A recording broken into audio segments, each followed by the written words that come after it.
Muito bem. Vamos começar, então. Aula 10, Economia Internacional, Comércio Internacional, curso de Ciências Econômicas da Unifesp. Estamos com o tópico 9 hoje, nessa aula 10. Comércio Internacional e Crescimento Econômico. Como sempre, alguma dúvida, algum comentário, colocação, interrompa aí e fale. Tá certo? Bem, tópico 9 da agenda, comércio internacional e crescimento econômico. A ideia é explorar as ligações entre esses dois tópicos, né? Ou seja, como que tudo que a gente viu em comércio internacional, como que isso está ligado ao crescimento econômico. Eu tinha 3 tópicos inicialmente para mostrar para vocês, mas o ponto 9.2 eu vou pular, vou deixar como leitura adicional para quem quiser, tanto no Krugman quanto nos outros livros, ele fala sobre crescimento e composição de comércio. Então, eu vou acabar focando mais no 9.1 e no 9.3, ou seja, comércio e desenvolvimento econômico e nas vantagens competitivas. Tá? Então, temos vários livros que a gente usa. O Apple Yard, não temos em PDF no momento, mas é um livro que a gente costuma usar lá na universidade, né? Na biblioteca tem várias cópias. O Porter é sobre o tópico 9.3. Sobre o tópico 9.1, uma discussão no Apple Yard, uma discussão no Krugman, no capítulo 2, ou no capítulo 5 do Bauman. Então, vocês que estão acompanhando pelo Krugman, tem um pedaço dessa discussão, e nos outros livros também, tá? Então, vamos lá, olha, 9.2 a gente pula, tá? Crescimento e composição. A ideia, eu peço para vocês lerem de maneira adicional, são os efeitos que o crescimento econômico pode ter sobre a composição do comércio internacional. Tá? Como esse tópico é um pouco menos relevante, vou pular nesse momento e passar os dois que nós vamos ver em mais detalhes, ou seja, o comércio e desenvolvimento econômico, ou seja, com que estratégias do lado do comércio internacional dão melhor suporte ao desenvolvimento econômico. Ou também diria de maneira diversa, quais estratégias foram utilizadas recentemente como suporte ao desenvolvimento econômico. E recentemente eu digo aí do pós-guerra até os dias de hoje. Né?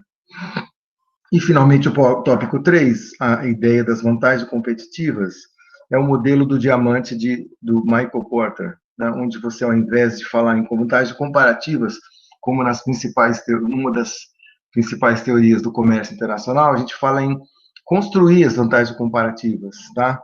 Que seriam as vantagens competitivas. Então, uma visão mais moderna ou mais atualizada da ideia das vantagens comparativas, que, como vocês vão lembrar, né, Davi Ricardo elaborou, né, trabalhou nesse conceito pela última vez, né, no século XIX, perdão. Então, é uma visão realmente mais moderna, mais recente, aí, bem do começo dos anos 90 até hoje. Então, vamos lá, no tópico 1 e o tópico 3 hoje, tá? Então, vamos lá. Comércio e desenvolvimento econômico. Mais recentemente, período pós-guerra para cá, quais foram as estratégias, né, de política comercial que deram um melhor suporte ao desenvolvimento econômico? Porque, ou seja, se o comércio internacional afeta de alguma maneira o crescimento econômico de um país, o desenvolvimento econômico de um país, quais estratégias foram utilizadas e como foram seus resultados, até para a gente poder saber se uma é melhor que a outra, ou se ambas podem ser utilizadas, enfim. Vamos explorar um pouco essa ligação, essa ideia aí, essa pergunta. Tá? O comércio internacional ele pode ser bom para o desenvolvimento do país e afetar os países, tanto países desenvolvidos como países em desenvolvimento. Esse grupo de países, em particular, tem algumas especificidades que são diferentes, são especificidades com relação aos países desenvolvidos. Então, por exemplo, a sua estrutura setorial tipicamente ela é incompleta, tá? Enquanto os países desenvolvidos tipicamente possuem uma produção local completa ou, se especializada em alguns setores, ela é complementada justamente com o comércio internacional com outros países desenvolvidos e em desenvolvimento. Já um país em desenvolvimento faltam desenvolvimento, produção local de vários setores, e às vezes faltam até a importação. Mas mesmo quando não falta a complementação via importação, muitas vezes esses setores são cobertos de uma maneira com certa dificuldade no balanço de pagamentos. Em outras palavras, os setores exportadores recebem menos divisas, né, e recursos, de modo a não conseguir nem mesmo pagar pelas importações dos principais produtos. Muitas vezes acontece isso, né? Então, existe limitação dos recursos também para financiar o crescimento, uma vez que as divisas são restritas, nesse sentido que eu estava mencionando agora. As exportações não conseguem dar conta das importações e acaba faltando ou tendo uma escassez de divisas, né? Justamente pelo fato de os produtos do setor produzidos localmente, em geral, são pouco elaborados, com menor valor agregado, né, e tendo demanda limitada. Então, aí isso vai implicar num desempenho mais fraco do setor exportador, né? E aí fica esse desbalanceamento entre exportações e importações, então acaba tendo restrições de divisas, né? Nesse sentido, é necessário ter divisas para importar outros produtos que não estejam em produção, não existam na produção local. Tipicamente máquinas e bens intermediários, mas às vezes até alguns produtos básicos. Tá? Nesse sentido, por todos esses fatores que eu já mencionei, no final das contas, o país acaba tendo uma pressão constante, não só num período, mas numa sequência de períodos, na sequência, né, temporal de vários períodos, problemas na balança de pagamentos, uma vez que não consegue estabilizá-la ou financiar as importações somente com as exportações. Então, isso é uma situação típica, até hoje, de alguns países em desenvolvimento, principalmente os mais pobres, mas isso aconteceu muito com os países que hoje são de renda média, alguns até renda alta, como o caso do Brasil, México, Argentina, Coreia, que passaram por esses problemas em períodos anteriores, como, por exemplo, nos anos 1950. Né? Então, nesse sentido, a ideia se existe essa restrição de divisas, problemas constantes no balanço de pagamento, como que eu faço para um país crescer economicamente, promover o desenvolvimento econômico? Tá? Aí a ideia é fazer uma mudança na sua estrutura daquela matriz industrial incompleta que eu mencionei no começo. Tá? Tentar tapar alguns buracos, ou a maior parte de buracos possíveis da estrutura industrial, com produção local e com uma inserção melhor no comércio internacional, inclusive nos termos de troca, né, produzindo e exportando produtos que tenham maior valor agregado e que você possa conseguir aí, sim, ter um volume maior de divisas e poder financiar tranquilamente as importações. Então, nesse sentido, houveram duas grandes estratégias principais de desenvolvimento econômico que tiveram suporte de políticas comerciais, que é a ISI e a IOE. ISI sendo a industrialização via substituição de importações, e a IOE, a industrialização orientada para exportações. Então, como você pode ver, um ponto importante é a substituição das importações, e a outra é orientar para exportações. Né? Então, você vê, são diametralmente opostas, mas vamos falar um pouquinho de cada uma hoje, sendo que a gente já mencionou na, na aula 6, né, quando a gente fala sobre política comercial, a gente fala um pouco sobre a prática da política comercial dos países desenvolvidos em desenvolvimento, nós mencionamos um pouco essa questão aqui. Agora a gente vai falar um pouquinho mais, explorando exatamente isso, né, seja, os links entre comércio internacional e crescimento, e principalmente de duas estratégias de desenvolvimento que eram diametralmente opostas e que implicavam em políticas comerciais também bem diferentes, com algumas diferenças fundamentais que nós vamos ver aqui. E aí talvez isso tenha dado resultados diferentes das duas estratégias de industrialização. No final das contas, né, a gente consegue comparar lá pelo final dos anos 90, ou fim dos 80, começo dos 90, já é possível comparar um pouco essas duas estratégias. Então vamos falar um pouco primeiro da ISI. Né? Como o nome já diz, a ideia aqui é promover a indústria, o crescimento da indústria local, fazendo com que haja uma substituição total ou parcial das importações. Substituição no sentido de desenvolver ou produzir localmente produtos que são demandados internamente. Então, coisas como automóveis, geladeiras, fogões, né, e outros tipos de produtos também, não só os produtos de bens de consumo durável, mas também bens ao longo do tempo, também bens intermediários que são usados na produção, e bens primários, e bens de capital e máquinas também poderiam ser, em tese, ser produzidos localmente. Tá? Então, essa é a ideia geral do ISI.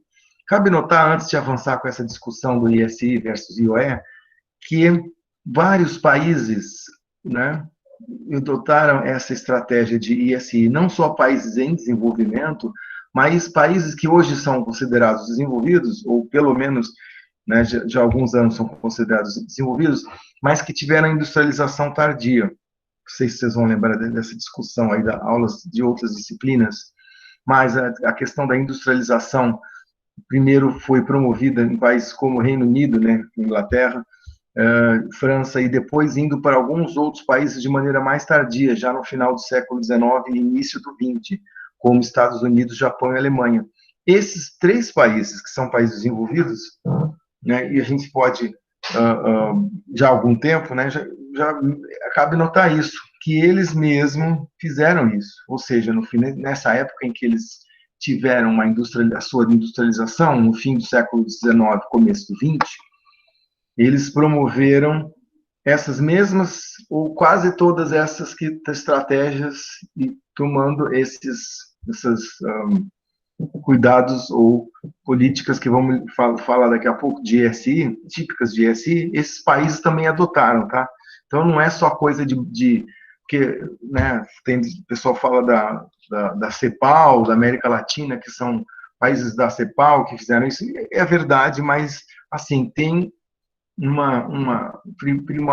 inicialmente, não foi só, né? Inicialmente, outros países também adotaram as políticas de ESI, né? Países que hoje são considerados desenvolvidos. Então, é importante frisar esse ponto também, tá? Bom, então, as políticas de ESI substituem a oferta de alguns produtos importados, tá?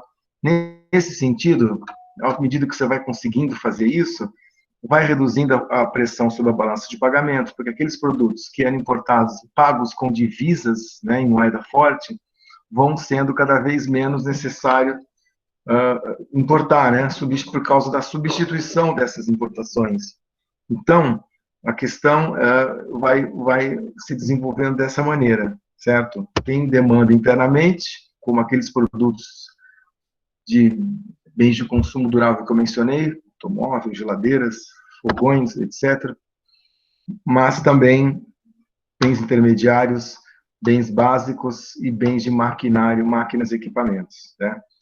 Geralmente nessa ordem. Primeiro você consegue importar, substituir a importação primeiro de produtos de bens de consumo durável, passando depois aos intermediários, aos básicos e também aos produtos de máquinas, bens e equipamentos. Bom, obviamente que isso requer uma mobilização de recursos e desenvolvimento de estratégias bastante grandes para você conseguir substituir essas importações, né? Então, nesse sentido, eu mencionei todos esses setores, mas é impossível você, pelo tamanho da mobilização de recursos, é impossível você simplesmente utilizar e escolher todos os setores para importar, para essa substituição das importações. Então, por isso que, tipicamente, você escolhe alguns setores e aqueles que já é sabidamente comprovada a demanda nacional sobre esses produtos. Tipicamente, são aqueles que mais pressionam o balanço de pagamento, né? Então, você está lá com dificuldades, né, para importar automóveis, inclusive que tem um preço, valor agregado maior, né? E aí você faz justamente isso. Não, tudo bem, o Brasil é um país que tem demanda significativa sobre automóveis, então vamos escolhê-lo. E, de fato, ele foi um dos escolhidos, né? Foi um dos principais setores que teve na nossa substituição das importações, primeira fase do final dos anos 50, né? E e é isso, né? Depois disso, eventualmente, os recursos podem ser voltados e as políticas podem ser voltadas para a substituição das importações de outros produtos, tá certo? Que foi também, isso aconteceu no Brasil.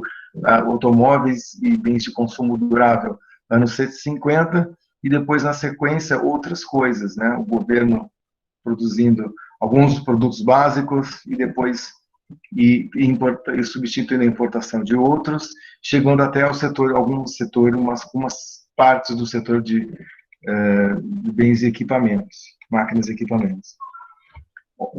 Um ponto importante sobre ESI é que ela necessariamente implica numa inserção menor na economia internacional, implica numa redução do peso do setor externo na economia, tá certo? Nesse sentido, por conta das políticas que a gente vai mostrar daqui a pouquinho já, né?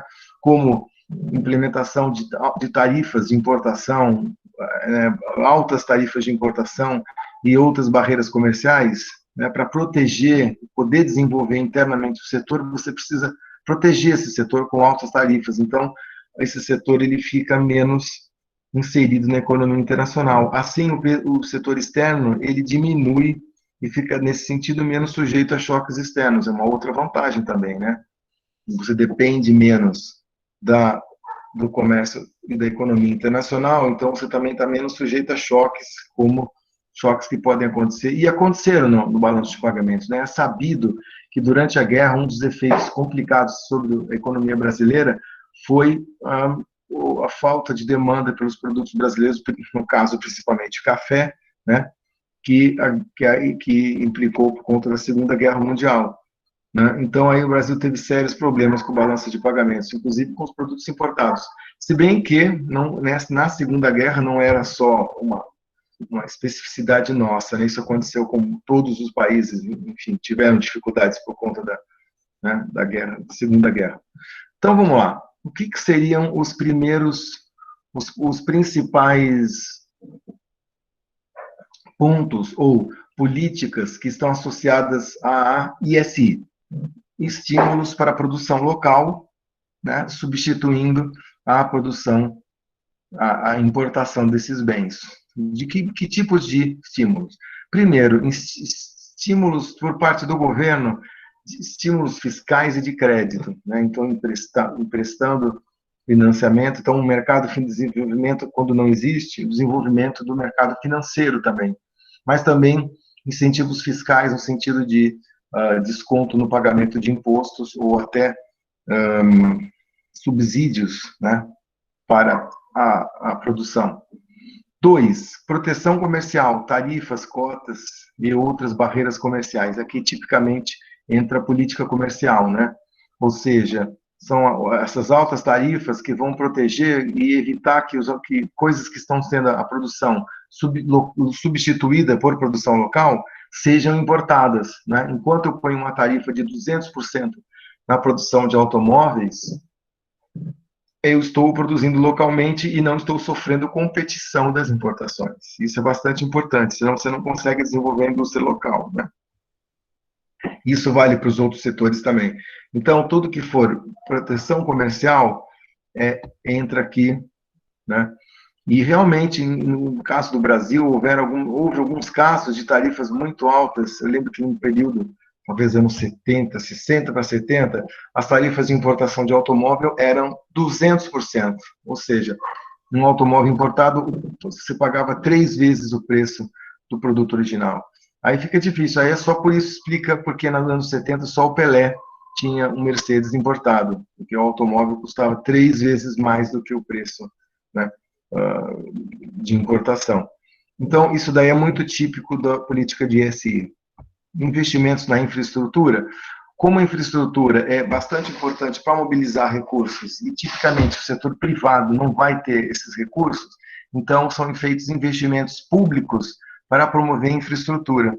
Às vezes, os investimentos públicos promovem, além da infraestrutura, promovem também o desenvolvimento, uma substituição de importações de alguns produtos básicos, como no caso da Petrobras, né, a criação da Petrobras em 1954, né, preenche essa lacuna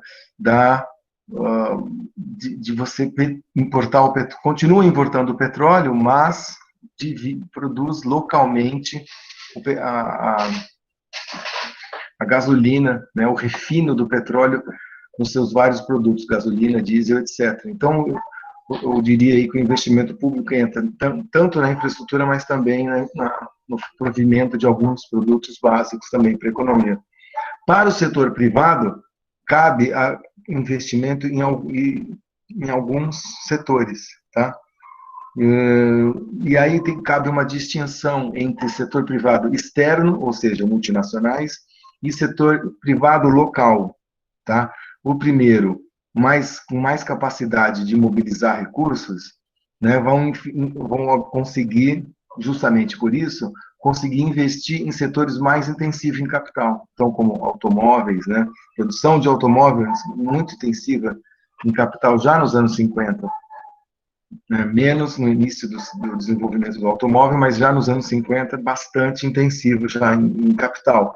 E aí, o que sobra para o investimento dos setores locais, né, privados, sobram os setores menos intensivos em capital. Então, foi por isso que, no advento do setor automotivo, né, no nascimento da produção local no fim dos anos 50, a produção de autopeças era toda de empresas locais, porque a produção de autopeças é relativamente menos intensiva em capital do que o setor, né, automotivo. Então, o que acaba acontecendo exatamente desse uso de todos esses instrumentos, né, que eu acabo mencionados acima, acaba acontecendo um isolamento temporário da economia local, tá? Necessário, inclusive, sabidamente na literatura, para todos os países que tiveram essa estratégia, e outras estratégias também, o IOE também acaba acontecendo isso, esse isolamento temporário ele é necessário para que você possa desenvolver o setor localmente. Com essas proteções e com esses apoios, você consegue desenvolver, né, a indústria localmente. Então, não só automóveis, mas qualquer outro setor que você esteja substituindo as importações, acaba acontecendo esse efeito de isolamento temporário desse setor na economia. Muito bem. Aí outro ponto também é que depois desse isolamento temporário do setor, a ideia é que se removam, ou seja, haja uma remoção desse isolamento no médio e longo prazo. Por quê?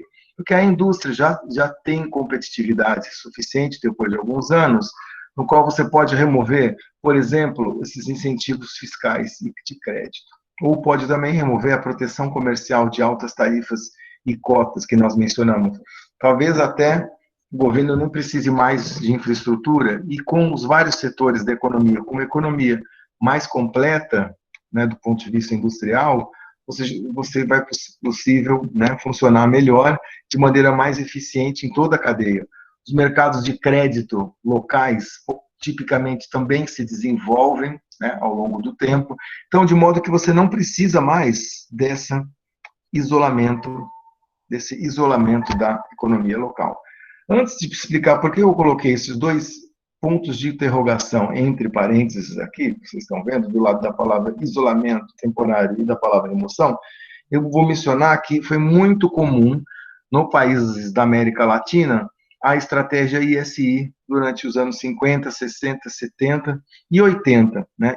Ao final dos 80, alguns deles mudaram de estratégia e foram para algo parecido com o IOE, e alguns outros flexibilizaram ou diminuíram, né, a substituição de importações, até porque já tinha se passado 30, 40 anos. E esse é o problema, né? Pensando agora nos resultados dessa estratégia de ISI, um dos problemas, né, foi justamente isso que aconteceu aí do ponto de interrogação.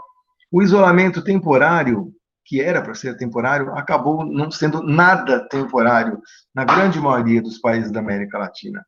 Então, o Chile foi um dos primeiros que removeu e mudou a estratégia de ISI, né, dentro da América Latina, e porque os outros todos mantiveram e mantinham, né, os incentivos fiscais, a proteção comercial para os setores que estavam tendo substituição das importações. Então, mesmo passado 20, 30 anos, mantinham-se esses instrumentos. E esse que foi um dos principais problemas, porque você desenvolve uma estrutura industrial, sim, é verdade, e inclusive não em todos, tá? Alguns países até tentaram, como Uruguai, Paraguai, Bolívia, o Equador, né? Mas o tamanho, né? Chile e de fato uma estrutura industrial local um pouco maior só foi conseguido mesmo em países como Brasil, Argentina e México, né?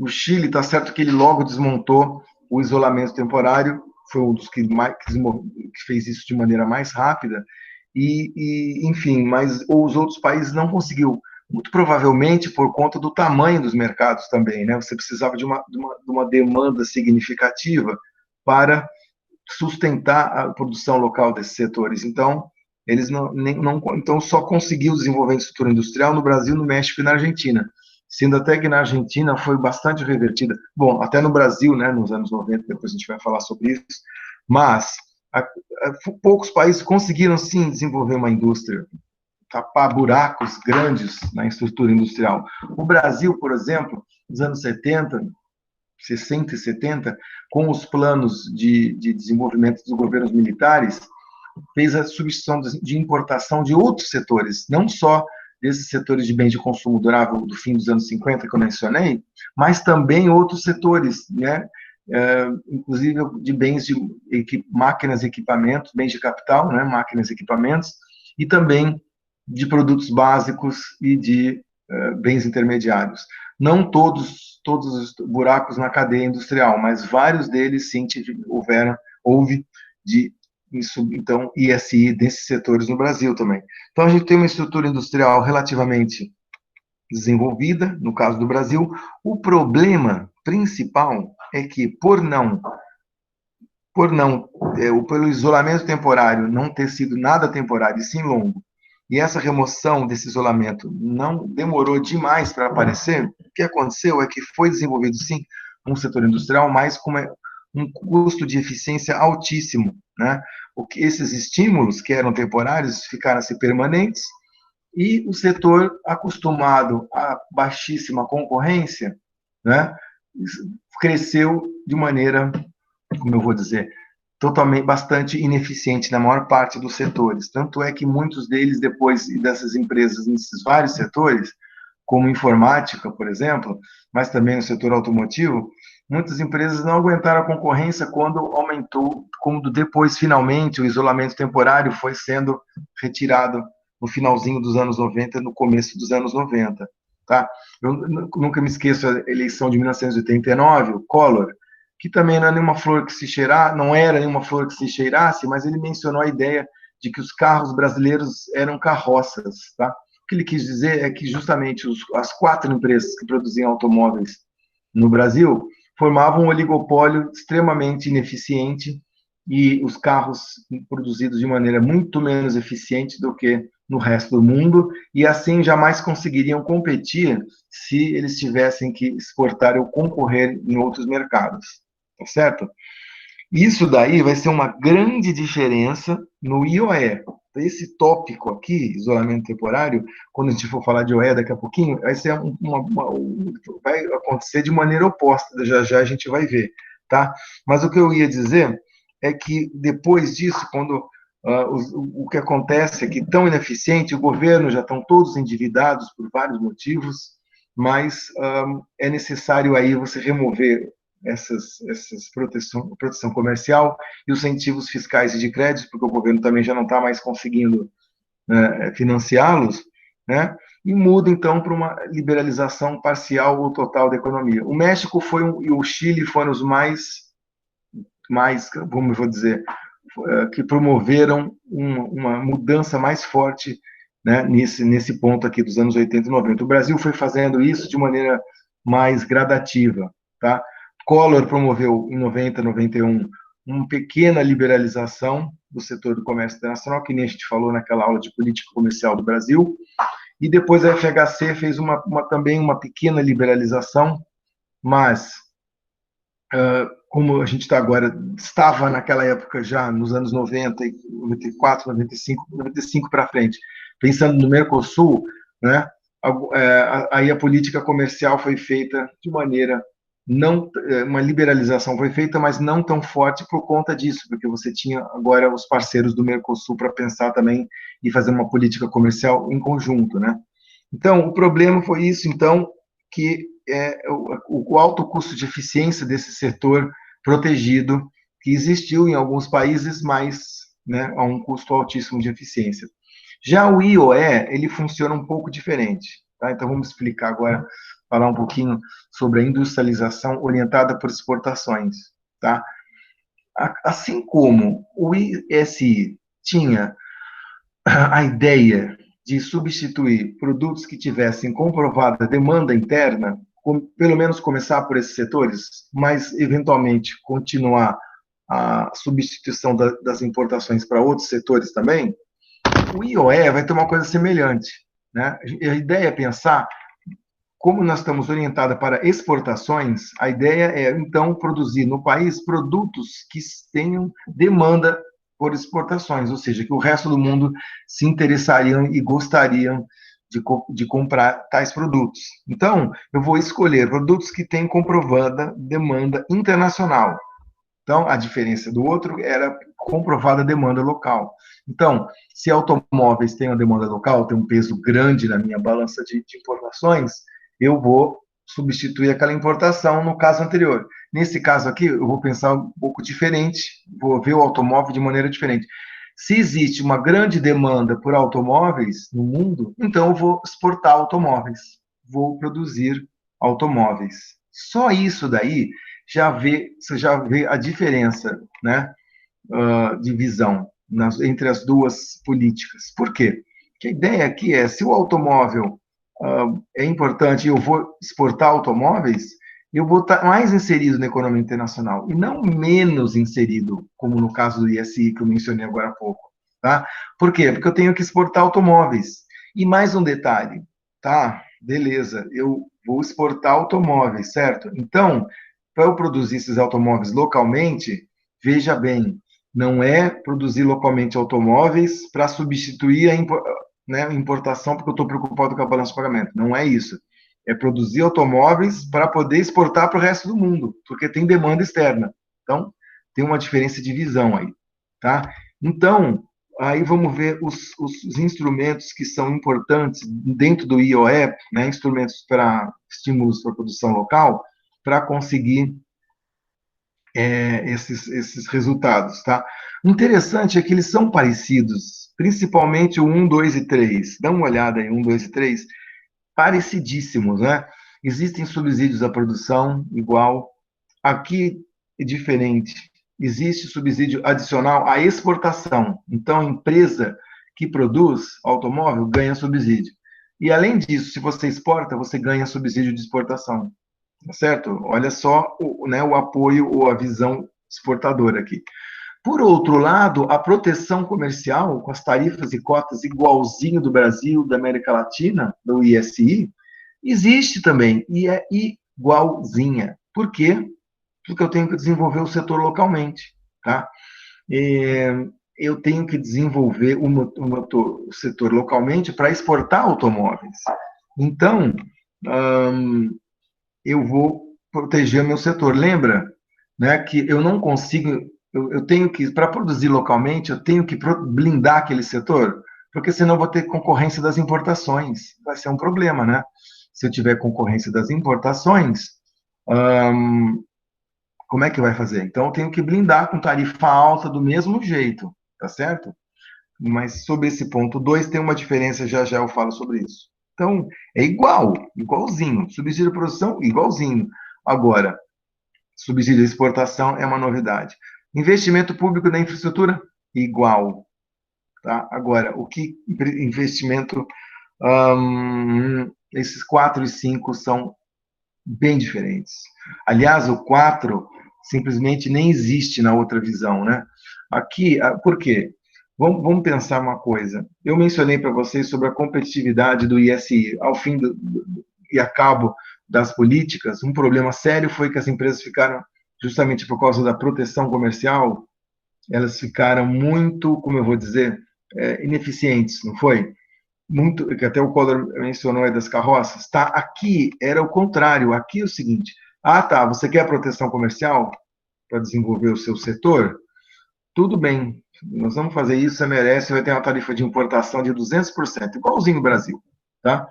E só que é o seguinte, empresas de produção de automóveis, vocês têm que ter metas de exportação, tá? Ou exportação de outras coisas, todos aqueles produtos. Existem metas e existem punição ao mesmo tempo se as metas não são atingidas. E qual punição é? Eu removo o número 1 e 2 acima, ou seja, eu removo o subsídio e removo a proteção comercial, tá certo? Então, e aí que tá, esse número 4 vocês devem estar pensando, politicamente deve ser difícil implementar isso, né? Pois é, mas nos países que adotaram IOE, como a Coreia, por exemplo, Coreia do Sul, foi feita de maneira implacável, tá? Ou você atinge meta de exportação, ou você vai perder subsídio de exportação, subsídio de produção, vai perder sua tarifinha que te garante aí que você não tem concorrência local. Isso, número 4, mostrou-se muito importante pelo seguinte, porque, veja você não está exportando automóvel, ou seja, se você está exportando automóvel, você está concorrendo com um oligopólio extremamente né, eficiente. Então, você está no setor automotivo, junto com eles, muito eficiente. Então, isso, é cobrar as metas de exportação para que as empresas sejam cada vez mais eficientes. Vão ter empresas em alguns setores que não vão conseguir ser eficientes. A gente, por exemplo, ouve falar muito nas coreanas Kia e nas coreanas como é que fala? A Kia e na Hyundai. São as mais famosas. Porque são as duas que mais aguentaram, que mais se deram bem nessa fase aqui da competição. Existem outras, tem uma que chama Daewoo, tem uma que chama Sangyong, que são um pouco menores, tá? Mas até que conseguiram também chegar até hoje, aí, anos 2000, 2020, exportando e ainda produzindo automóveis, né? A Daewoo, na verdade, foi comprada. A Sangyong, eu acho que não. Mas tem muitas outras empresas que ficaram no caminho, justamente por conta disso, né? Não conseguindo atingir meta de exportação, elas foram punidas. Então, o mercado acabou fazendo essa seleção, no caso do mercado internacional, né? Bastante interessante esse ponto número 4, né? Volto a dizer novamente que difícil implementar politicamente esse número 4. Então, você tem que ter um país aí com um governo que consiga fazer isso, né? Não sei se a gente, Argentina, Brasil, conseguiriam fazer isso aqui. Mas, enfim, essa é uma outra discussão.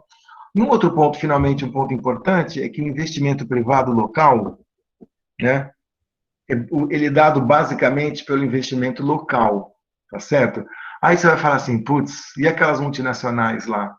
Olha, tinha produção na Coreia? Tinha uma ou outra, japonesa, mas não tinha todas as americanas, por exemplo, as outras, e as outras. Por quê? Porque o mercado coreano era relativamente pequeno, não era como o Brasil, não é? Ou o México, que eram países em desenvolvimento, só que com mercados crescentes já naquela época, que interessassem a eles produzir localmente. Então, não teve muito interesse. Então, acabou tendo que, meio que na marra, o investimento privado teve que ser local. Esse é um ponto. E um segundo ponto é que coreano poupa doidado, né? Já naquela época, a taxa de poupança interna era alta. E como vocês sabem, a equação mais básica de macroeconomia, poupança igual a investimento, não é? Então, tem poupança alta, você tem investimento local. Então, foi possível que empresas como essas que eu mencionei agora há pouco crescessem, nascessem e crescessem, né? Porque tinha aí a taxa de poupança interna alta. E outra coisa importante, que também não passou batido na discussão anterior, mas que também é importante, são os investimentos, os incentivos aos investimentos na educação. Porque alguns desses setores, principalmente aqueles setores que depois vão aparecer nos anos 90, 80, finzinho do 80, 90, 2000, que são setores intensivos em conhecimento, a educação básica e a educação de terceiro grau é bastante importante, né? Então você precisa de uma mão de obra com um nível de educação mais alto, né? Então, nesse sentido, os incentivos à educação caíram bem, porque a mão de obra ficou bem especializada. E aí, tá? Eu estou falando a gente fala da Coreia dos automóveis, mas e lembra da LG e da Samsung? O que eles produzem mesmo? Televisores, celulares, né? Tablets, vários outros produtos. Então, estamos aí falando de mais dois grupos coreanos grandes que também se desenvolveram, né, graças à estratégia de IOE, e que depois foram entrando nesses setores de intensivos em conhecimento, no qual o papel da educação é maior ainda do que nos setores tradicionais industriais, né? Lembra do isolamento? Lembra do isolamento com ponto de interrogação no ISI? Aqui não tem ponto de interrogação nenhuma. Teve isolamento temporário e foram removidos efetivamente no médio e longo prazo. Até porque, se a sua economia é eficiente, se os seus setores, empresas que estão se desenvolvendo são eficientes, para que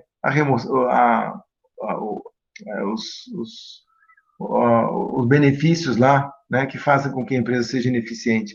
Então, foi mesmo retirada, e como eu disse, pior ainda se você não atingisse as metas, né? Se não atingisse as metas, o número 1 e o número 2 eram removidos na hora. Então, alguns países do leste asiático promoveram, dos anos 50 até hoje, o IOE, tá? E alguns em maior grau de sucesso, e os principais foram a Coreia do Sul e Taiwan, e Singapura, não tem a menor dúvida. Mas também outros, né, que parcialmente conseguiram se desenvolver, como Indonésia, Tailândia até certo, até certo ponto, nessa época, né? Agora, muito mais recentemente, anos 2000, 2010, 2020, a gente vê a países como, além da China, né, que é um dragão gigantesco que, enfim, requer uma discussão à parte, né? Isso daqui, o ISI, não tem nada a ver com a China, né, que um capítulo à parte, vamos dizer.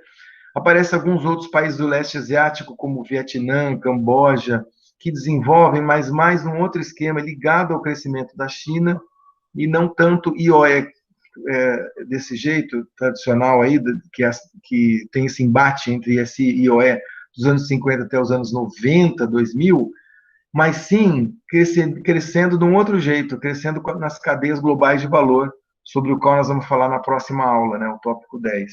Tá? Então, os resultados dessa industrialização orientada por exportação foi que a gente desenvolveu uma estrutura industrial importante de exportação nesses países que as adotaram, né? E agora, um ponto interessante é que, vejam vocês, que a estrutura industrial desenvolve bastante, mas não tem tudo, não é uma estrutura completa. Eles têm vários produtos que eles preferiram continuar importando, porque ia ser difícil de especializar. Até alguns produtos intensivos em trabalho ou em terra, por exemplo, tal como toda a cadeia agrícola, né? E alguns outros produtos, alguns serviços também, eles não tinham condição de fazer competitividade, né, de ter competitividade no médio e no longo prazo, então eles deixaram de lado e só escolheram aqueles que tinham comprovado a demanda por exportação, lembra? Aqueles produtos industriais. Então, nesses produtos, eles conseguiram desenvolver bem a estrutura industrial. E aí, olha o interessante da ideia: se você desenvolve bem esses setores, você consegue divisas. Se você consegue divisas, você consegue pagar as importações das outras coisas que você não consegue desenvolver localmente, por não ter vantagem comparativa, por não ter competitividade, né? Então, esse é um ponto importante, que aí faz com que esses países comecem a ter estrutura parecida com os países desenvolvidos, né? Conseguem produzir alguns produtos, especializar, concorrer né, nos mercados internacionais e importar os produtos que você não consegue desenvolver ou produzir localmente. E o seu balanço de pagamento vai ser necessariamente estável, né? Porque você tem né, uma criação de divisas importante com as suas exportações, tá? Muito bem, para terminar essa discussão entre essas duas estratégias de desenvolvimento econômico, a ISI e a IOE, tá? Um último ponto final, certo? Que eu gostaria de mencionar nessa discussão é que alguns países tentaram, no final, mudar do ISI para o IOE. Não muitos, né? Mas eu diria que talvez o Brasil até certo ponto e o México um pouco mais, mas o Chile, né? Com certeza, né? No final dos anos 80 para os anos 90. E aí, por exemplo, o Chile, né? Que tinha durante até antes do governador do Pinochet, Pinochet entrou como ditador em 1973, derrubando o governo do. E aí, naquela golpe militar, ele tem uma mudança, faz uma mudança bastante importante também na política econômica. O Chile vinha adotando o ISI, assim como os outros países da América Latina. Ao longo dos anos, ao longo principalmente do finzinho dos 70 para os 80, ele foi colocando alguns economistas, chamados economistas de Chicago, que fizeram uma estratégia mais de liberalização do Chile e que fez uma espécie de mudança do ISI para o IOE. Tá? E no caso, o IOE do Chile, o que, que é? Orientado a quais exportações? Há poucos produtos que o Chile via como viável a sua exportação. Tá? Então, no caso, o Chile até hoje tem especialização em alguns produtos minerais, como cobre, e alguns produtos agroindustriais também, como vinho, e como exportação de frutas, principalmente essas frutas, né, de clima mais frio. Então, o Chile é um pouco aquilo que eu mencionei de alguns países mudarem do ISI para o IOE. Talvez o México, mas o problema da questão do México no fim dos anos 80, no começo dos 90, é que o México também não consegue fazer nenhuma estratégia independente naquela época, porque ele está tentando entrar no NAFTA, né, na área de livre comércio da América do Norte. E ele entra finalmente, ficou 5 anos tentando, de 88 até 93, e quando consegue, aí a estratégia dele agora é ligada às empresas americanas. Então, mesmo essa transição no México, né, de ISI para IOE, não é tão efetiva assim. Então, acaba sendo que é difícil mudar do ISI para o IOE. Mas eu pergunto para vocês se é possível, de qualquer modo, tentar até conciliar. Será que é possível substituir as importações ao mesmo tempo, né, orientar a exportação? Um problema de que impede a adoção simultânea das duas coisas é que o tipo de produto que você coloca como alvo para desenvolver, né? Lembrando que no ISI eram produtos com demanda interna, né? Para você substituir essas importações. E aqui eram produtos com demanda externa para você ter exportações.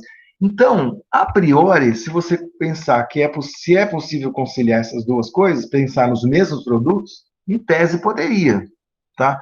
Só que aí a gente vai lá, protege os setores, porque ele tem que desenvolver. Lembra que na Coreia também houve setores protegidos. Beleza.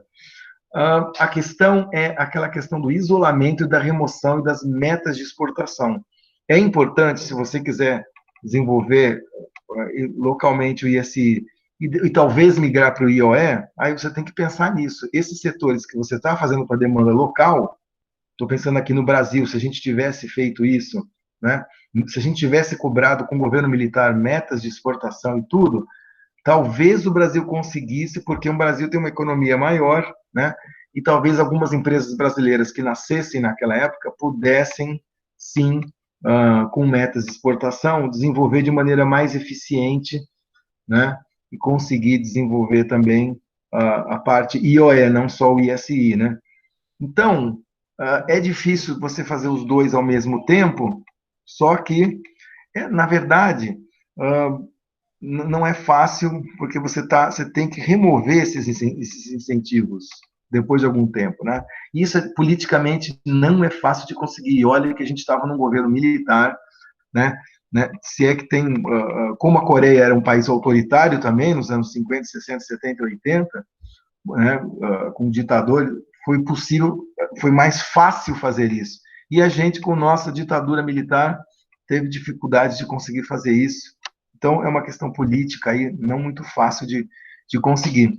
De qualquer modo, esse debate ISI versus IOE, ele já está meio atrasado no tempo, e ele meio que morre, vamos dizer assim, nos anos 90, com, né, a competição maior nos mercados internacionais, a existência de oligopólio, e também, ao mesmo tempo, que vão surgindo as grandes cadeias globais de valor nos vários setores, tá bom? Nós vamos falar bastante sobre isso semana que vem, mas nos vários setores, na maior parte dos setores, já muitos deles já desenvolvidos, já estáveis e oligopolizados, na sua grande maioria, a produção agora é feita através de grandes cadeias globais de valor. Então, no setor automotivo, você tem aí dentro da cadeia do automotivo, você tem aí competição entre oligopólios dentro, né, desse setor, só que você tem aí algumas oportunidades de inserção, né, dentro dessas cadeias, tá? Como fornecedor, etc. E, então, aquela discussão aí do ISI versus IOE já meio que perde bastante aquela, né, o que teve, a importância que teve entre os 50 e os 90. E a outra coisa também é o surgimento de novos produtos baseados no conhecimento, né, como celular, uh, os produtos de internet, né, os softwares, o hardware, todos esses né, precisam de alguma, já tem uma especificidade maior, né, e aí fica difícil encaixar naquele debate antigo, né, que quando a economia industrial prevalecia, né, era aquela coisa, ou ISI ou IOE, né, agora você tem que pensar na competitividade desses setores, e é por isso que eu vou entrar agora numa discussão, né, então vamos falar semana que vem sobre as cadeias globais de valor, e agora eu vou entrar numa discussão sobre competitividade, sobre esse termo, sobre essa palavra, que é o item 9.3. Eu vou pular o 9.2, tá, pessoal? E recomendo só a leitura do 9.2, mas não vou cobrar essa discussão, não. Eu vou passar direto para a discussão do termo competitividade, tá? Então, já estou pensando agora, falando nos anos 90, onde, enfim, discussão de SI e IOE ficou para trás e não é mais tão relevante. E sim, na questão da competitividade. E aí, o que acontece? Acontece que a gente chega nessa discussão dos anos 90 com algumas teorias do comércio meio antigas, né? Falando de vantagens comparativas, falando de dotação de fatores. O Krugman fala sobre as economias de escala, vocês lembram disso, né? Essas três principais teorias. Só que elas são, vamos dizer, elas explicam parte do comércio internacional e não pensa, não consegue né, discutir tanto a questão, né, cada vez mais importante, que é a importância da competitividade das empresas. Né? Então, os países. Então, agora a gente não está mais falando tanto de se um país tem fatores, tem terra, ou se tem trabalho, ou se tem capital, ou se ele tem vantagem comparativa no trabalho, tudo isso ficou para trás, essa discussão. Né? O mais importante agora é que as empresas dos vários países sejam competitivas, tá? Elas conseguem ter um nível de competitividade com as outras, tá certo? Porque a competição fica bastante acirrada. Nos vários setores, você começa a ter oligopólios globais, tá? Não só no automotivo, que é o exemplo que eu sempre uso, mas nesses outros também. Vejam vocês, televisões ou celulares, né? Você vê aí a LG e a Samsung, que são coreanas, competindo com as outras nos 5 continentes. Então, são oligopólios globais, tá? Então, para isso, qualquer coisinha, né, faz diferença. Então, qualquer nívelzinho maior de competitividade que você tenha faz diferença, tá? Então, aí eu pergunto para vocês, né, lanço para vocês uma discussão que Michael Porter lança primeiro ao nível das empresas, mas depois ao nível das regiões e dos países, né? É a seguinte pergunta: o que faz com que as nações, regiões, empresas sejam competitivas, tá? É nesse foco agora, tá? O foco da competitividade que se torna mais importante, né? A discussão. E aí ele lança 2 livros, um em 80, outro em 85, sobre a competitividade das empresas, né? Que eu recomendo vocês lerem aí, que são livros bastante importantes lá na gestão estratégica, né? Lá no curso de administração. E que acaba tendo bastante importância aqui também na nossa organização industrial e na economia internacional, nesse ponto aqui das vantagens competitivas, tá? E para nós aqui ele lança esse livro, A Vantagem Competitiva das Nações. Cabe notar que ele não é um economista, ele é um administrador de empresas, ligado ao MIT, né, ao departamento de empresas. Na verdade, administração e economia, né, que nem na nossa Unifesp, eles estão próximos, dentro do mesmo departamento. Então, eles discutem em conjunto, mas essa discussão da competitividade não surge do departamento de economia, e sim do departamento de administração, porque justamente Michael Porter, primeiro ele faz essa discussão, né, da competitividade dentro da estratégia das empresas e cada vez mais oligopólios globais, e depois traz essa mesma discussão para nível das nações, né? O que faz as nações serem competitivas? Será que é possível? Bom, primeira coisa, vamos pensar, será que faz sentido? Algumas pessoas questionam exatamente isso. Será que um país pode ser competitivo? Será que o Brasil compete com a Argentina? Será que não faz sentido? Para muita gente, para muito economista, vamos dizer aqui entre nós, né, para muito economista, muita gente, não fazia sentido dizer que países competindo entre eles.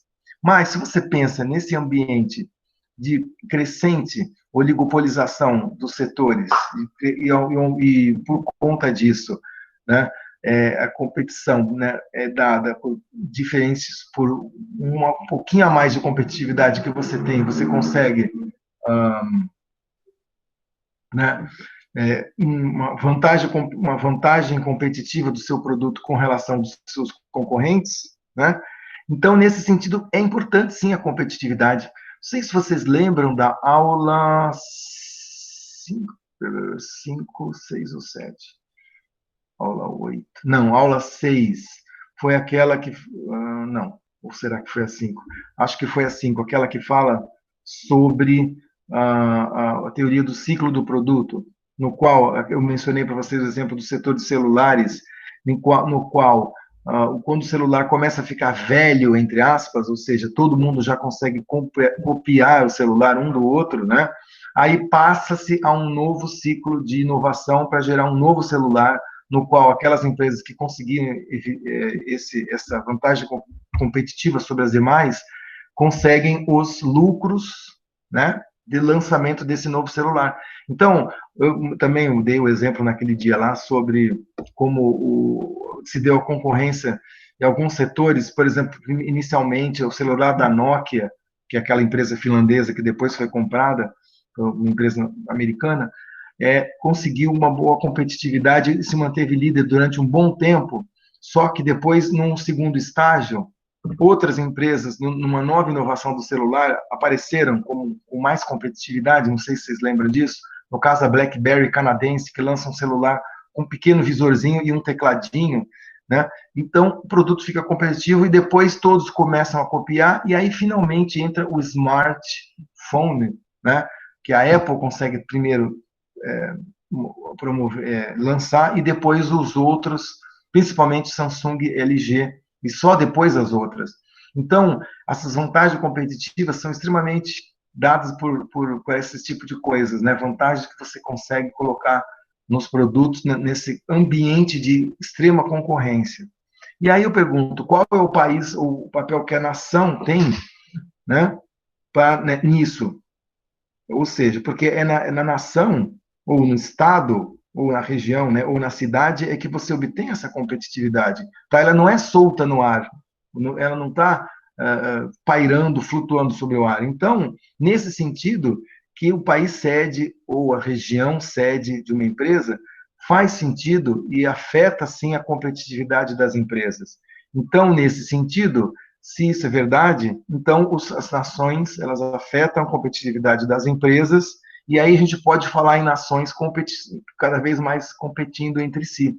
Não só competindo para receber investimentos, como às vezes, sei lá, um investimento que não veio para o Brasil, mas foi para Costa Rica, ou foi para o Panamá, ou foi para a Argentina, né? Não só nesse sentido, mas também nesse sentido de que as nações elas hospedam empresas, né? E o que tem naquela nação ou naquela região pode ajudar na competitividade daquela empresa. Então, essa é mais ou menos a ideia que o Porter traz, tá? Então, agora, né, se um país ele gostaria de melhorar o padrão de vida das suas pessoas, né, mas ele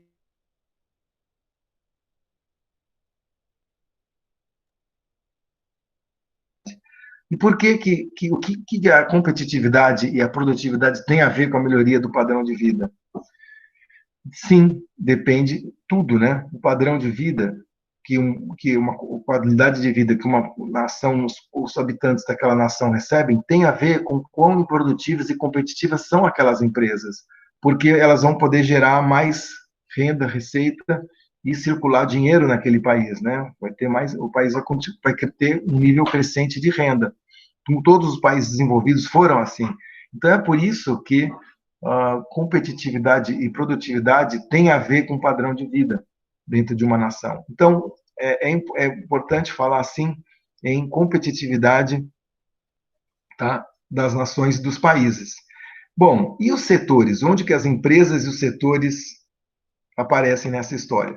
E aí, primeiro que essa página que vocês estão vendo aqui, esse slide inteiro, vem do livro Estratégia Competitiva de 85 do Porter, que é uma discussão a nível das empresas, tá? Aqui ainda não aparece a discussão da nação, certo? Eu vou resumir aí em uma página um, o que ele coloca em, sei lá, 400, 500 páginas no livro Estratégia Competitiva. Mas a ideia é que as empresas competem e ganham competitividade uma com relação à outra, conseguem ser mais competitivas que as outras, se elas têm vantagens competitivas, tá? Então, por exemplo, uma empresa que lança um celular com essa tela, né, de touchscreen, que antes não existia, e os outros não têm, é uma vantagem competitiva que a empresa tem sobre as outras, certo? Eu posso conseguir vantagem competitiva, de acordo com o Porter, pela, pela minimização dos custos ou pela diferenciação dos produtos, tá certo? E eu mantenho ao longo do tempo essas possibilidades de vantagens competitivas através de inovações, tá certo? Tá, eu posso ser ótimo em custo, eu posso diferenciar produto uma vez, mas se eu não mantiver ao longo do tempo com inovações, tanto de processo quanto de produto, né, se eu não mantenho isso ao longo do tempo, a empresa não consegue, ele perde competitividade depois de algum tempo. Então, tá vendo por que é importante a educação e a economia do conhecimento? Por conta disso, né? É isso que permite com que as empresas gerem sempre inovações, inovações essas que vão manter as vantagens competitivas da empresa ao longo do tempo, tá certo? Então, isso aqui é gestão estratégica na veia, tá certo? Beleza, vantagem competitiva. Muito bem. Então, se a empresa tem que trabalhar nessas vantagens competitivas, como que o país, ou a região, ou a cidade no qual ela se localiza, pode ajudá-la, tá certo? Porque vejam vocês que as empresas elas têm que se localizar, não tem? Então, até o assunto o ponto da economia regional urbana é essa, localização das empresas, das atividades econômicas e o que determina o crescimento regional, né? É o que a gente estuda na economia regional urbana. E então, as empresas elas se localizam em alguns lugares. E por que eu vou me localizar em São Paulo ou em Karachi, no Paquistão, ou em Nova Delhi, na Índia, ou, sei lá, em Nova York, Estados Unidos, ou em Londres, no Reino Unido, tá certo? Dependendo se essa localização me ajudar na competitividade. Ah, é? Então, quer dizer que o local influencia na competitividade da empresa?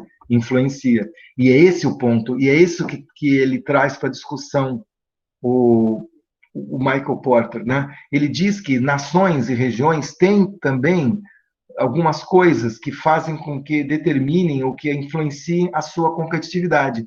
E isso pode ajudar as empresas que ali se localizam, tá certo?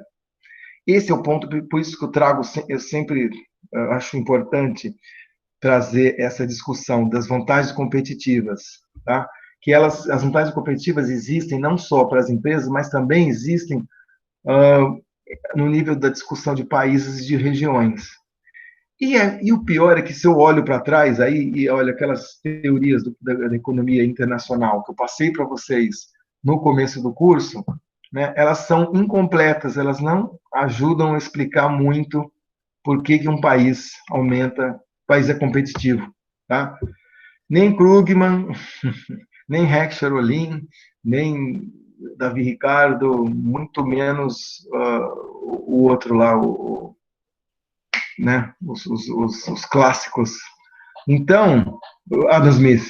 Então, precisa de umas explicações mais completas aqui, e aí vem a ideia do diamante de Porter, é um modelo que ele cria com esse livro aí de 1990.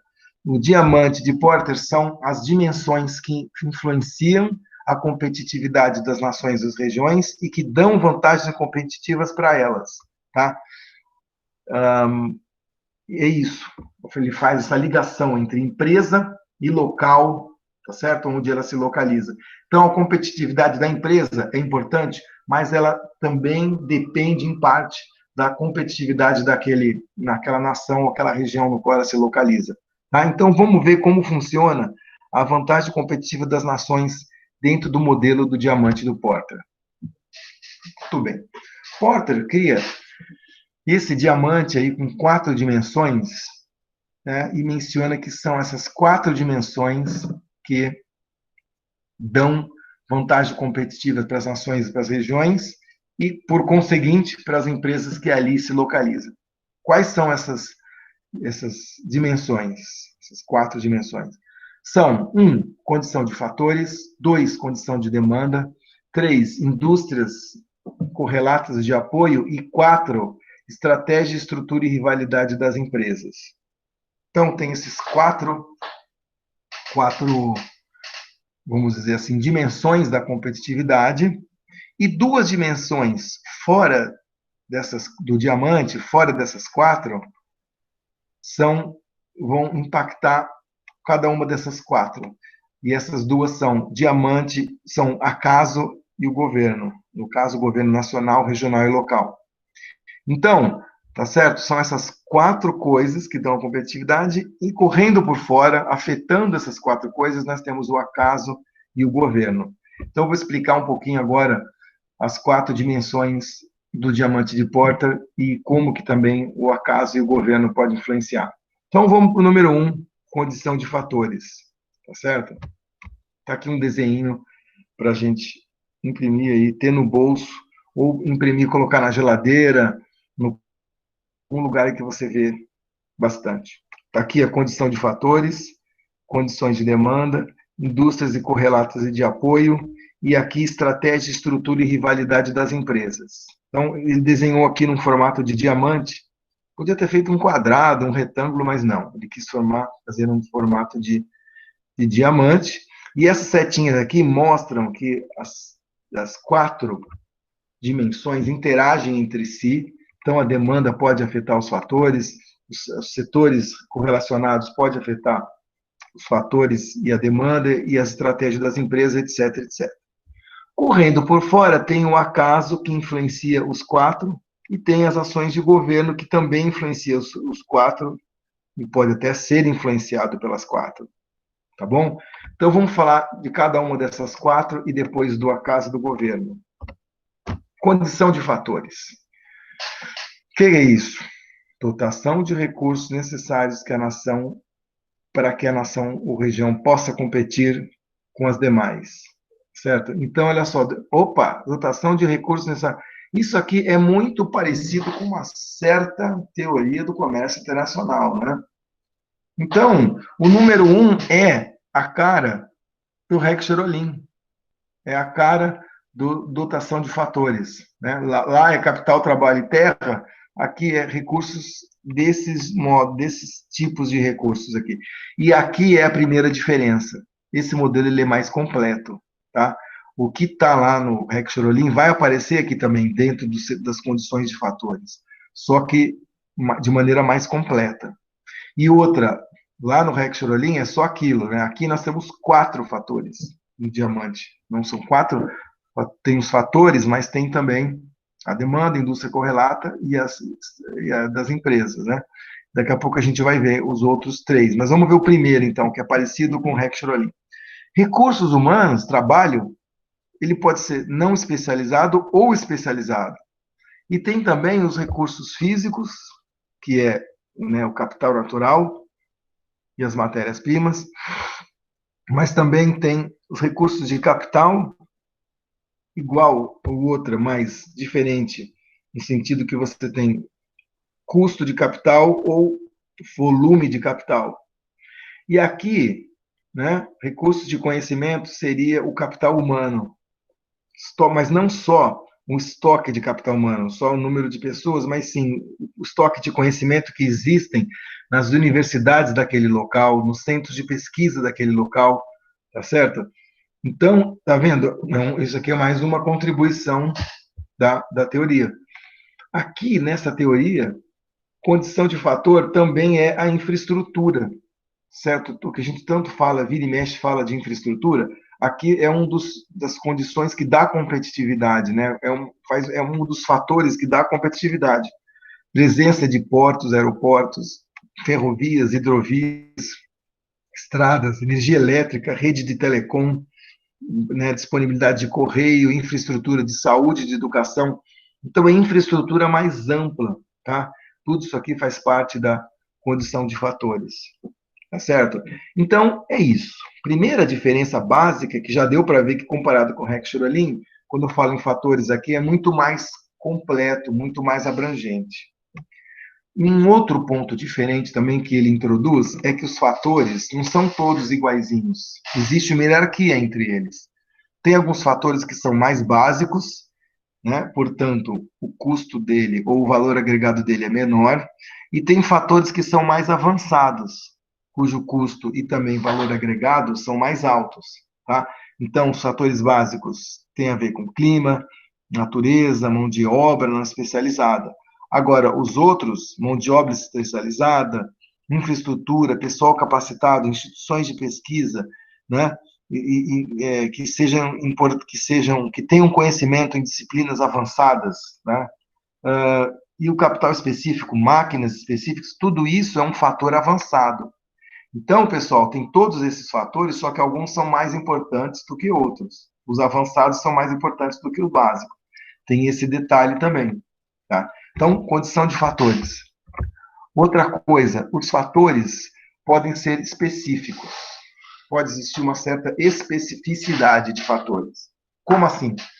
Vejam vocês que, assim como, né, naquela discussão de micro lá, de que você tem bens, serviços generalizados, serviços especializados, aqui também os fatores podem ser generalizados e podem ser especializados. Os fatores generalizados é que servem para um monte de coisas, um monte de setores. Por exemplo, levando soja e suco de laranja, mas também para passar automóveis carregando pessoas aí, trabalhadores com autoconhecimento. Tá? Mas é generalizada, ela serve para tudo quanto é setor. Já algumas desses fatores listados no slide anterior são mais específicos, né? Por exemplo, em infraestrutura de dados, né? Uma base de conhecimento, ela é muito específica, tá certo? Então, se eu tenho uma base de conhecimento sobre telecomunicações, tá? É bastante específica, não é só o setor, é só o setor de telecom, de informática e de software é que vão poder usar. Já o setor de, sei lá, suco de laranja não vai poder usar. Então, os fatores, além de existir essa questão da hierarquia que eu mencionei aqui, básico versus avançado, os setores também podem, os fatores podem ser generalizados e especializados, tá bom?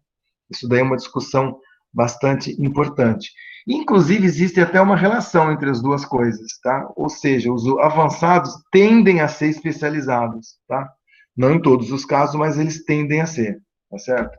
Como nesse exemplo aqui, onde você tem procuradores de computadores que são habilitados, altamente habilitados, podem ser usados em várias funções, em diversas empresas. Bom, e o que mais? E eu queria dizer também mais um último ponto sobre a condição de fatores. Ou seja, deu para perceber que esses fatores aí é muito mais complicado que os fatores do Heck-Cherolin, né?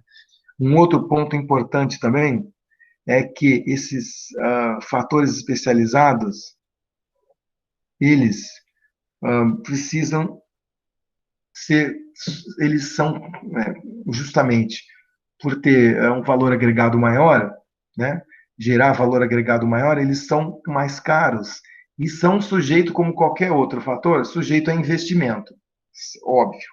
Mas, assim como investimento, outros investimentos sofrem depreciação, aqui eles também sofrem depreciação. Tá? E ele precisa ser atualizado frequentemente, principalmente aqueles especializados, tá certo? Um exemplo, tudo bem, meu filho está fazendo o primeiro semestre de, como é que fala? Do curso de ciência da computação. Então, como eu sou engenheiro, eu sou economista, mas também sou engenheiro, a gente estava conversando sobre as coisas de computação, as matérias que eu vi no primeiro semestre, acredita que eu ainda lembro, estava falando com ele.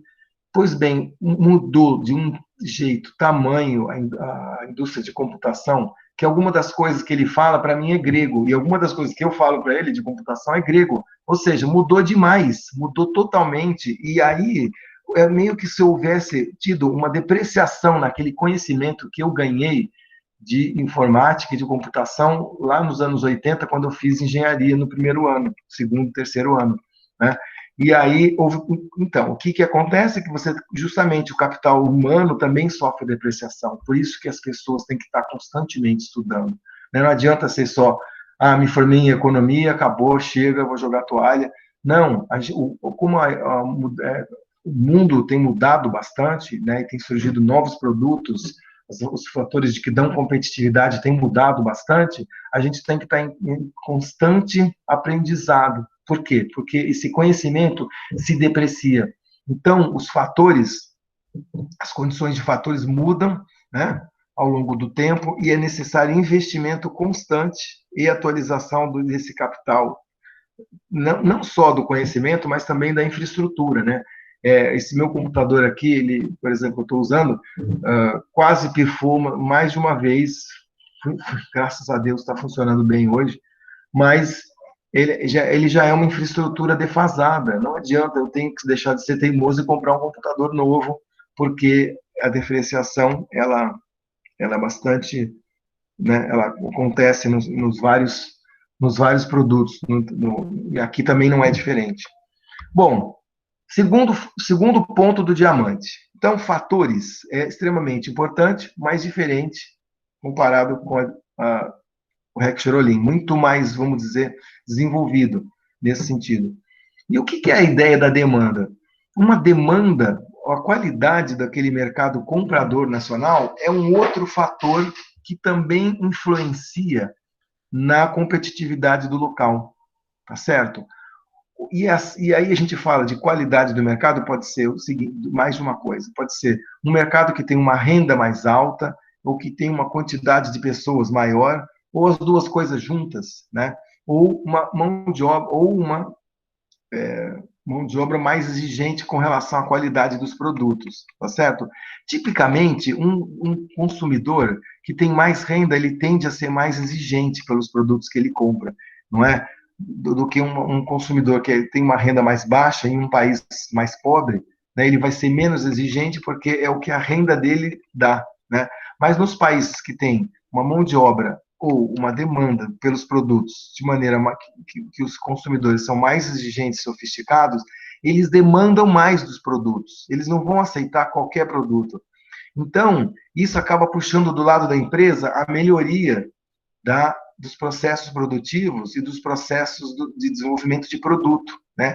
E, por sua vez, também acaba afetando até os processos de inovação dentro da empresa, uma vez que a empresa tem que estar pensando sempre na qualidade do produto e fornecendo novos produtos, porque o consumidor, ele é exigente e ele é sofisticado, tá certo? Então, a qualidade o consumidor exigente e sofisticado é bastante importante. Então, a demanda, não só a quantidade do produto, mas também a qualidade daquela demanda, tá? Quantidade em termos de pessoa, mas também a qualidade. Um consumidor mais exigente, sofisticado, tende a puxar, e isso dá competitividade, por incrível que pareça.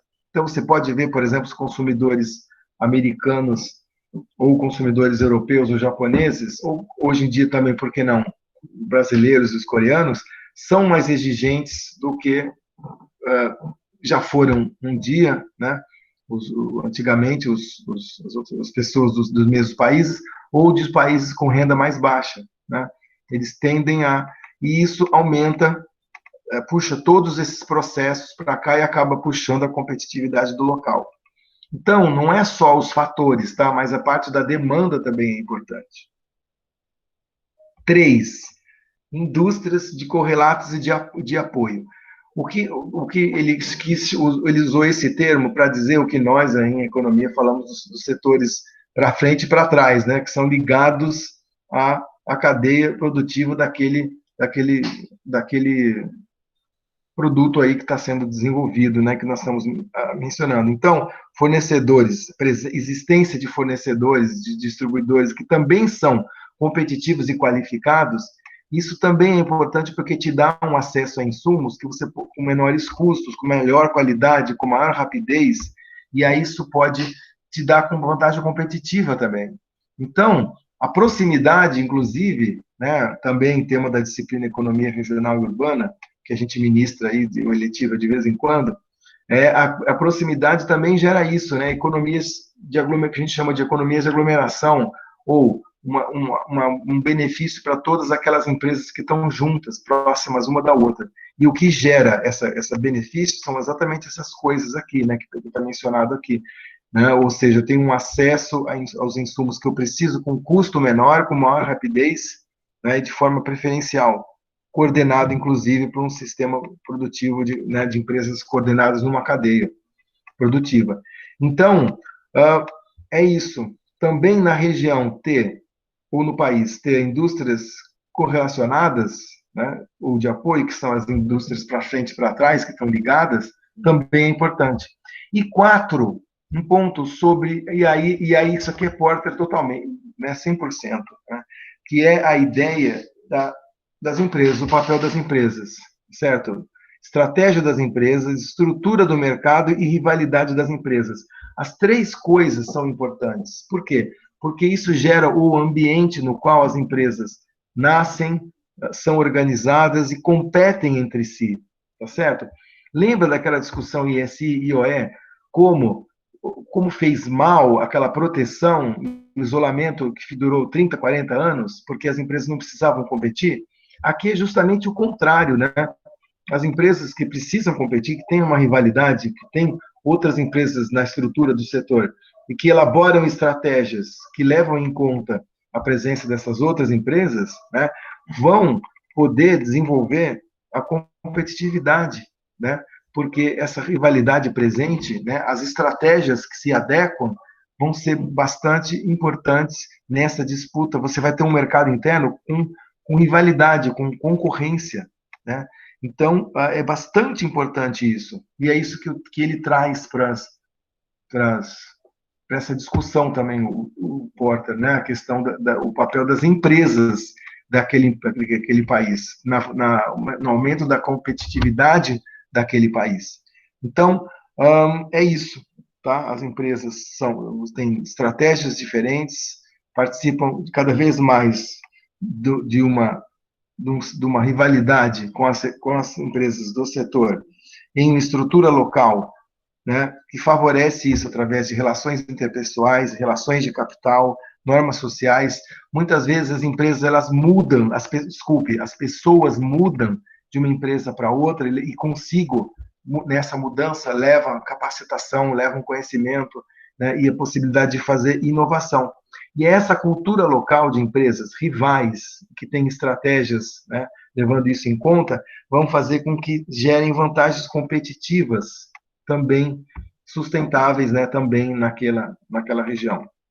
Então, resumindo aqui, fatores: demanda, indústrias relacionadas e estratégia, estrutura e rivalidade das empresas fazem com que uma região ou um país sejam competitivo, né, e determinam a competitividade daquele país, que por sua vez afeta a competitividade das empresas que estão ali localizando. Tá? Então, essa é a teoria, vamos dizer assim, do diamante de porta. Passando por fora, né, desse diamante, vão ter dois fatores que afetam a qualidade e a competitividade do diamante. Um, a gente não pode fazer muito por ele, que é a questão do acaso, mas ele explica alguns acontecimentos bastante interessantes que afetam a qualidade, a competitividade de um local, né? Porque eles não são previstos, eles fogem, né?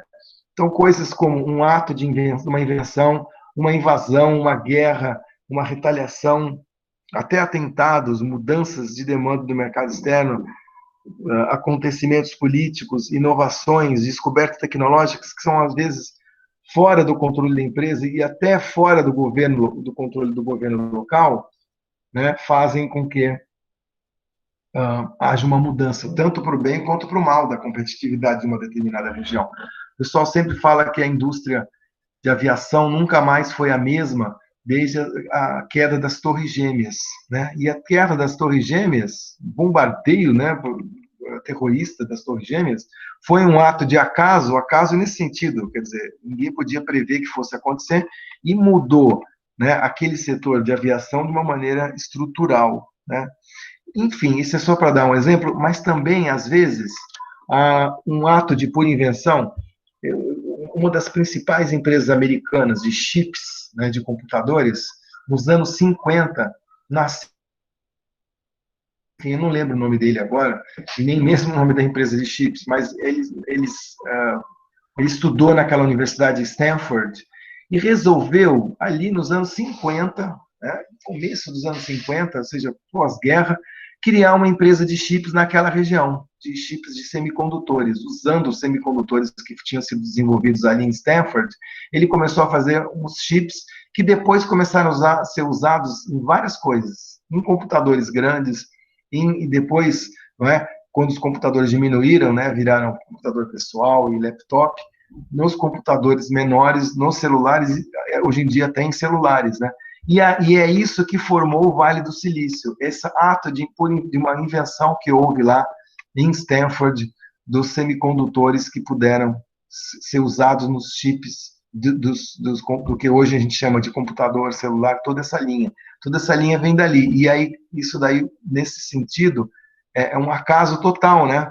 Foi em Stanford, podia ter sido no MIT, em Boston, podia ter sido, sei lá, em Campinas, na Unicamp ou na USP, sei lá, podia ter sido em qualquer lugar. E, finalmente, um que não é acaso, mas que é o governo, se trata de ações específicas dos governos nacionais, regionais e locais para o desenvolvimento da competitividade daquele setor específico aí, ou melhor, a competitividade de uma região ou de um país. Tá? Então, eu listei alguns tipos de políticas que estão aqui, e algumas dessas políticas você tem mais em nível nacional, outras em nível regional e outras até em nível local. Tá certo? Então, aqui, ó, política fiscal, monetária, cambial, dentro da política industrial, subsídios, impostos, financiamento, né, política comercial, políticas dos governos locais, fornecimento de terrenos, desconto de imposto, né, E olha só, uma política de criação de fatores básicos e avançados. Isso aqui é super importante. E eu coloquei aqui, não foi de acaso. Por quê? Porque muitas vezes a competitividade local é gerada exatamente por isso aqui. Um governo do estado ou um governo local investe no treinamento ou na formação de alguns daqueles fatores que a gente chamou lá na condição de fatores básicos e alguns fatores avançados, tá certo? Muitas vezes como eu vou dizer, a presença de um polo de empresas de games, você necessita ter programadores bem treinados que você pode ter através de uma universidade federal ou privada local, certo? Que treine essas pessoas. Então, uma política de criação de fatores básicos e fatores avançados é super importante. Tá? Então, nesse sentido, o governo ele pode melhorar, tá, a competitividade local, mas não pode sentar nos louros, como se diz, e achar que aquela política vai dar certo para sempre. Você tem que ter sempre uma constante análise do cenário para ver se já as suas políticas não estão ficando superadas, se precisam ser mudadas ou fortalecidas. Isso também é um ponto importante. Tá? E para terminar, eu queria mencionar, né, dois últimos slides, é que os atributos, como eu já falei um pouco no começo, os 4 atributos do diamante são interligados e afetam e são afetados aí pelo governo e pelo acaso também, tá certo? Mas um ponto importante é que os atributos, os países que querem ter competitividade para atrair empresas ou para poder manter as empresas competitivas, ela tem que ter, eu acho que está falando aqui no próximo slide,